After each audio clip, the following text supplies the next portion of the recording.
Alors, tu nous as parlé effectivement de Kémy Séba. C'est vrai que Kémy Séba, c'est toi qui a fait que je l'ai connu aussi, hein. C'est vrai que j'ai connu quand tu m'as dit Kémy Séba va venir bientôt en Guadeloupe. Je me suis allé me documenter et j'ai vu que c'est quelqu'un qui se bat, qui s'est battu et qui se bat encore depuis plusieurs années pour les causes, effectivement, pour la liberté, pour plusieurs combats honorables.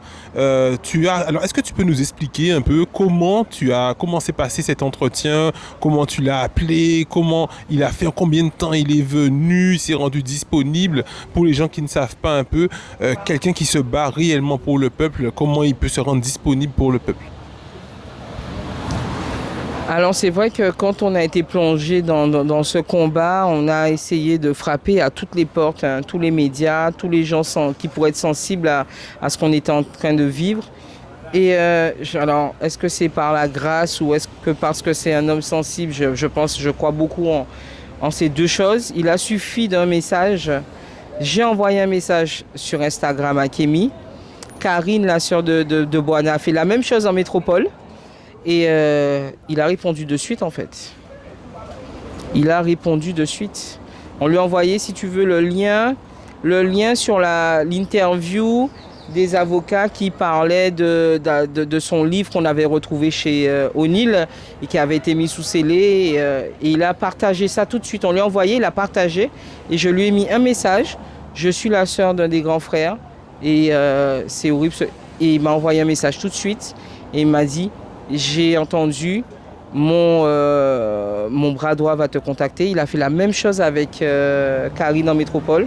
Et le soir même, on avait un appel, plus d'une heure, hein, avec chacune d'entre nous. Hein, elle est en métropole. Et il nous a dit, on arrive. Ça n'a pas pris 2 jours, hein, pour nous dire on arrive.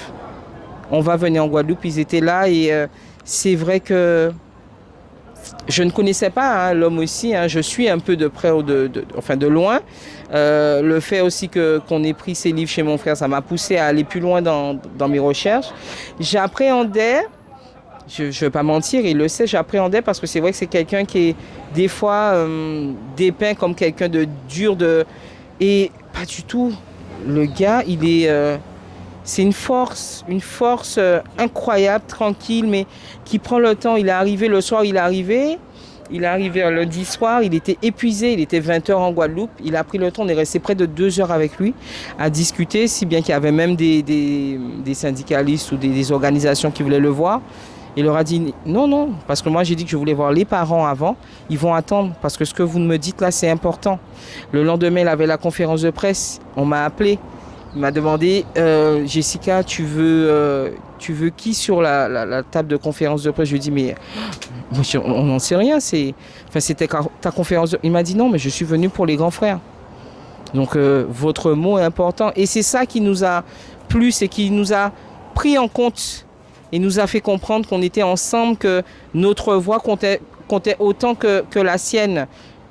À son meeting, pareil, on était en première ligne. Et à aucun moment, il nous a fait sentir inférieurs à lui dans la lutte. Et la lutte avec un grand L de tout le peuple noir. Il nous a vus comme on était un peu ses égaux à ce moment-là et...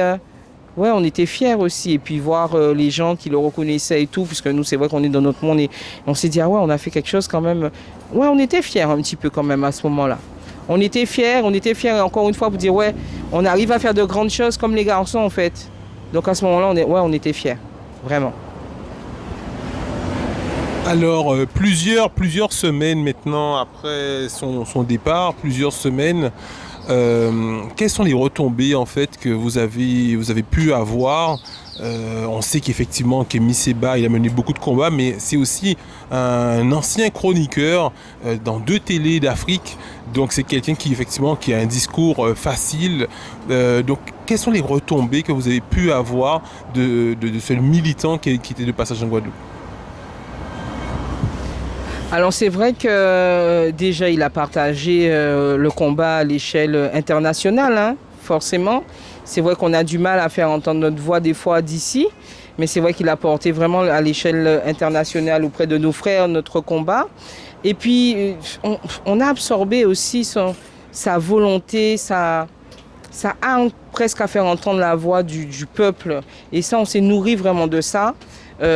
Comme j'ai dit, s'il n'était pas passé, je ne serais pas là assise en face de toi sur le bic, hein, faut pas se mentir.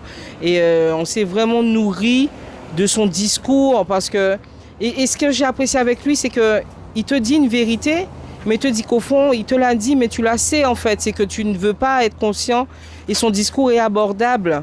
Il ne te prend pas de haut, il te fait juste comprendre que ce qu'il est en train de faire, toi aussi tu peux le faire. Que ce qu'il est en train de dire, toi aussi tu peux le dire. Tu n'es juste pas conscient de tes capacités. Tu n'es juste pas conscient de ce que tu peux faire. Et c'est ça que j'ai apprécié avec lui. C'est qu'il nous a fait comprendre en douceur, que ce soit nous, que ce soit les militants ici, les syndicalistes et tous les gens qu'il a pu croiser, qu'il faut arrêter de fonctionner chacun de son côté. Parce que nous sommes tous issus du même peuple et nous sommes ensemble. Et si nous sommes divisés face à l'ennemi, entre guillemets, on n'est pas crédible. Alors que si on se met ensemble, on a une force incroyable face à tout le monde. On est déjà, et puis il a dit, il faut le dire aussi, il a dit qu'on est un exemple. Nous, Guadeloupéens, les soignants surtout, c'est un exemple. Ce qu'ils sont en train de faire là, il a jamais vu face à l'État français. Des gens qui restent, ça fait presque 9 mois là, qui sont sans salaire et ils ne lâchent rien. Il a dit qu'il est fier de nous. Donc c'était important aussi, je pense que des gens d'ici, parce qu'au fond, il ne faut pas se voir la face, hein, je parle au peuple. Quand je viens sur le BIC et que je vois qu'il n'y a que 35, 40, 50 personnes, ça me fait de la peine. Parce que si yo là, yo kagoumé, c'est bah tout le monde, hein. C'est pour l'hôpital là, mais l'hôpital là, c'est bah tout le monde. Donc quand je vois que le peuple ne s'intéresse pas comme il faudrait, je ne dis pas qu'il ne s'intéresse pas, mais comme il faudrait, qu'il arrête de croire que son combat s'arrête au devant de sa porte et que ce qui se passe là, c'est important, ben peut-être que les choses bougeront. Et quand j'ai vu que lui, il a embrassé tout ça, qu'il était là avec nous, qu'il nous a fait comprendre que ce qu'on faisait, c'était beau, j'étais aussi content pour eux. Parce que je pense qu'ils n'ont pas je ne dis pas qu'ils n'ont pas le soutien, je pèse mes mots. Mais ils sont quand même pas assez soutenus, il faut le dire. C'est la vérité. C'est libre, c'est la vérité. Ils ne peuvent pas être là, soignants, à venir là. Hey, vous me voyez? Il fait chaud, Timal. Ils sont là tous les jours. Soleil qui a pété. Il n'y a pas qu'à voir Timoun.